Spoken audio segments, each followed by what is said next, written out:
Hey everybody, and welcome to Mike Nierychlo Online. So today's show, Viognier, the mysterious grape Viognier. You don't see it as often as a lot of other grapes, your Chardonnays, your Pinot Gris, your Rieslings. It's not as well known, although it is starting to get a lot more recognition across the board. Natively, Viognier comes from France. It's typically grown in the area of Condrieu, which is in the northern part of the Rhone Valley River. If you ever see a French wine label that says Condrieu on it, you know it's 100% Viognier. That's all that's allowed in that variety. They do a bit of it, less expensive styles in the south of France, near Paris, things like that. As well, it's starting to get a lot more recognized across the planet. I mean, I've got examples today, one from south of France, from Chile, from Argentina. We're starting to see it all over the States. Australia's doing a lot of it, California. It holds its own quite well as a single varietal wine. As well, Viognier is used a lot as a blending grape. You'll see quite often Viognier, Marsanne, Roussanne. That's a really nice wine when it's blended in that with those other varieties. Viognier, one of the few white grapes that you see blended with a red grape. It's getting a lot more popular, especially Australia. I've seen a little bit from France, things like that. Is a Syrah Viognier blend. And as we know, Syrah is a big, meaty, peppery red wine. You mix in some of the floralness, the floral kind of violetiness of Viognier. It kind of balances out the Syrah really nicely. It does some really interesting things to it. So again, a very interestingly utilized grape. They use it all over the place. But I brought single varieties today just to kind of highlight what Viognier has to offer. And I'm going to try them out for you. So they're about $15 a bottle. These ones are give or take $1 or $2. I'll have the prices again below in my written reviews. And in every video I do, if you click below, I'll always have kind of a written review of what I thought of the wines. Just kind of a short snippet. So you can kind of have a look if you missed something while I'm going through the video instead of going all the way back to the video or what have you. Alright, so the first one. The 2008 Palmas Viognier. They're in the Languedoc area. Let you have a look at that. I think this one was about $13. Okay. Now there's one thing I've noticed with Viognier, especially when you do it in a single varietal. The color is fairly almost distinct of it, because across the board, and you'll see with these ones as well, I hope, it's almost always kind of this golden yellow color. And I find it quite reflective of the color of the skin of the grape as well. So I'm wondering if they allow a bit of the skin contact when they're making it, and it stains it a little bit because it has quite a nice golden yellow color. Alright, let's see what the first one has to offer. Like I said, I like Viognier because it's kind of an underdog, but like I said, growing in popularity immensely.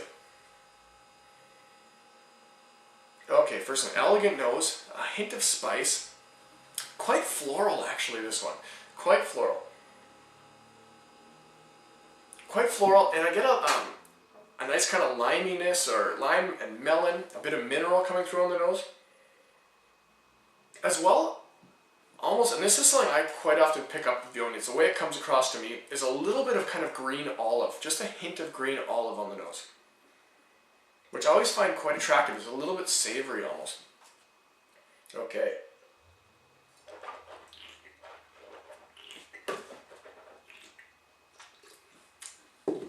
Okay, so the first one, on the palate, this one's quite, I almost want to say limey, a nice balanced acidity to it.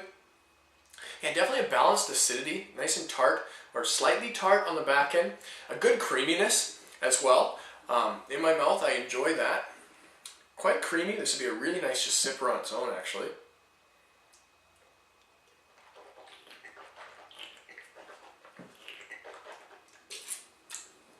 Ever so slightly oily. It reminds me of kind of olive oil. A hint of green olive, not unattractive, it just adds a savory complement to it. A hint of green olive or something like that, and a hint of kind of oiliness.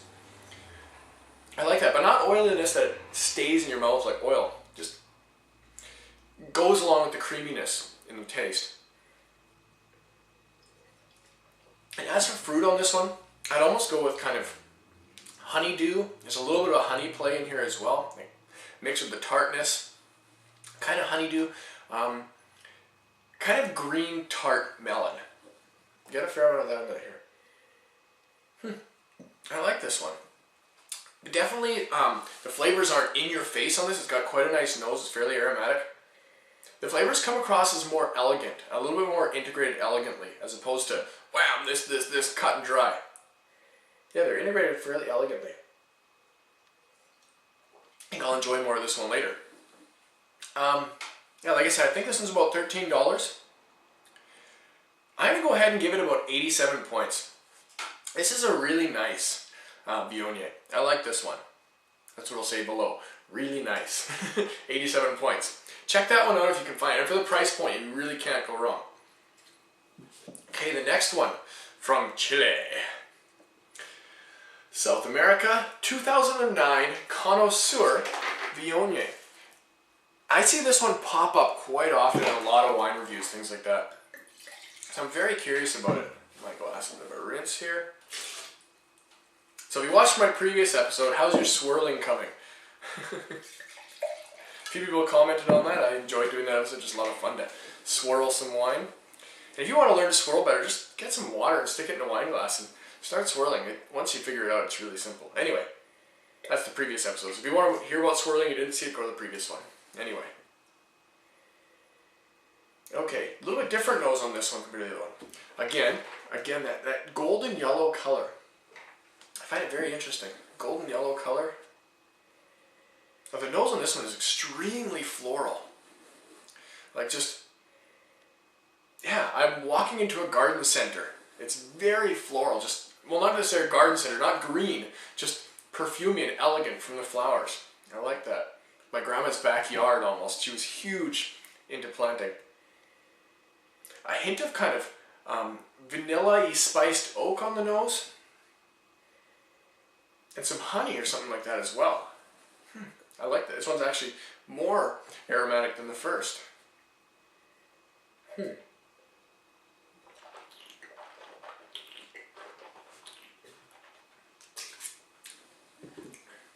Okay. And like I said, flavors in that one were elegantly integrated. These ones, oh, they're really nice as well. A lot more kind of rounded fruit on this one, as opposed to a little bit more of the spice, a little bit of the olive like I was saying on this one. This I get some nice honey, some ripe melon, almost like cantaloupe, ever so slightly. Yeah, I would go with cantaloupe on this one. Some honey, a nice tart acidity in the back end. Yeah, kind of a lemon citrus on the back end. Mixed with a little bit of, you get that spiced oak ever so slightly. Curious, I wonder if it says anything on the back about oak or anything like that. Hints of spice and toasted nuts. That's what they're saying on the back here. So yeah, I get a little bit of that on here. Now, Viognier would pair really well with kind of Asian dishes, sushi. This would go really nicely with salads, especially this one with that nutty spiced oak sort of play. If you had a nice salad with, say, some pecans in it or something like that, could go really well. I could also see any of these pairing really nicely with like a blue cheese. That sharp acidity would work really nicely with the blue cheese and the creaminess of a good quality blue cheese.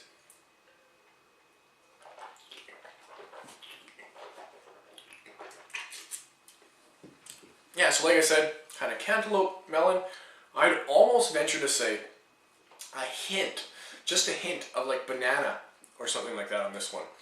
A lot more tropical when they make this one, and I would assume that it's a lot warmer climate in Chile than as opposed to in the south of France where they're producing that one. But yeah, it's really nice though. I like both these. They're both very different from each other.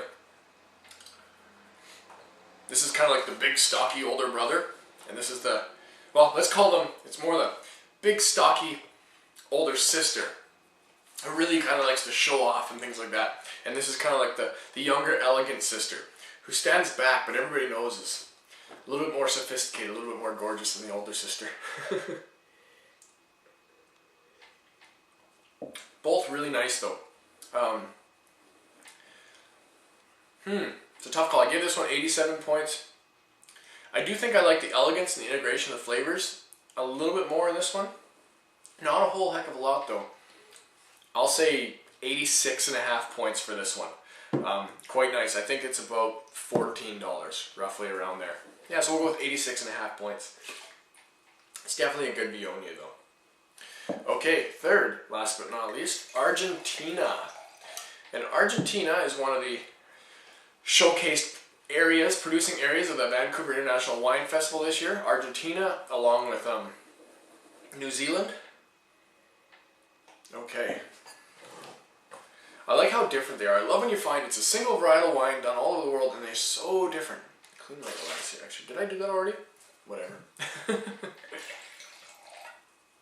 Okay, show you the bottle. 2009 Santa Julia Viognier from Argentina. It's from the area of Mendoza.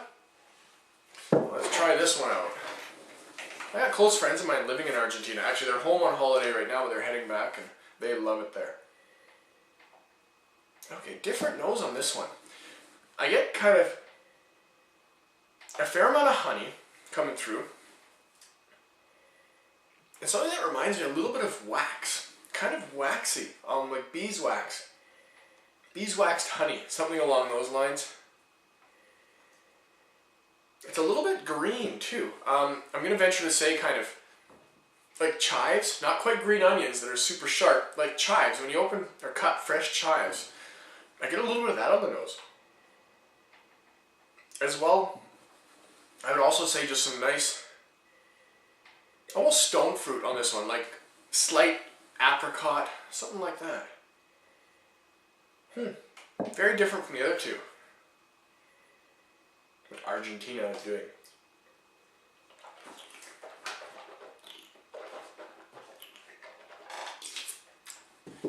Okay. And one thing I have noticed across all three of these, integrated with their tart acidity, they all have this kind of ever so slightly creamy mouthfeel. I find it really nice. It's very attractive and appealing. Would give all three of these good sipper status. Sipper status. I'm going to start using that more. It's good sipper wine. Sipper status.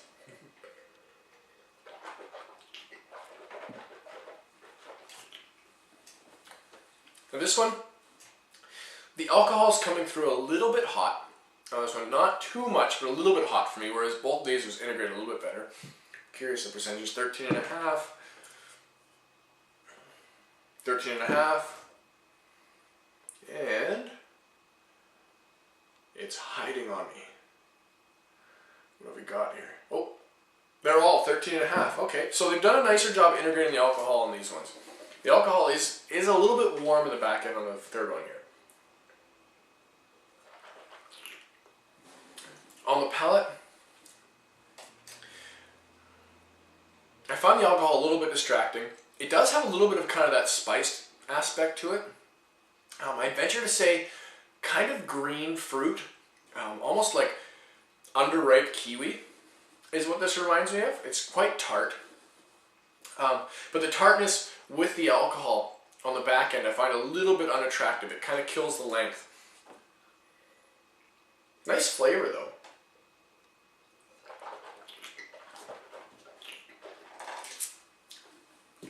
Yeah, a little bit hot for me.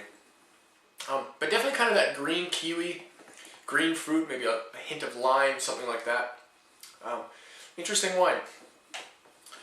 I was definitely more pleased with the first two. Like I said, they're all around $15. I think this one was about $15. I'm going to go ahead and give it, let's say 86.5. I'm going to go with 85 points for this one. It's decent. If you're looking for a good example of Viognier, though, I'd seek the first two out beforehand, though. This one's okay. Hopefully they do better in another vintage. Might have been a bit hot that year or whatever. Made the alcohol come through a bit too much. But that's all right.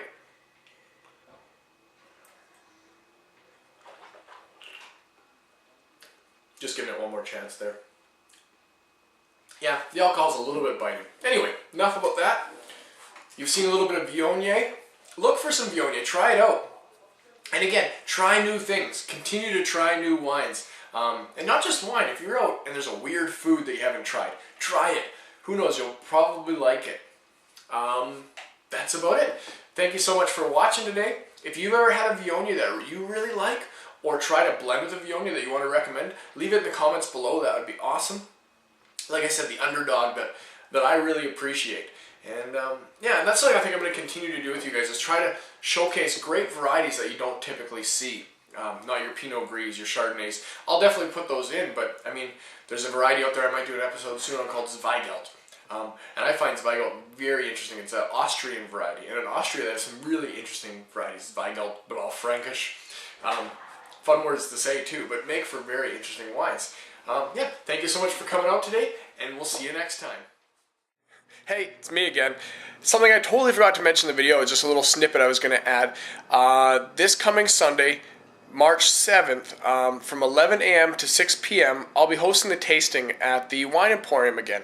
So come on by, taste some wine with me. Love to get to know you. Have a look in my... What side is it on? Something over here. My events column or my events link.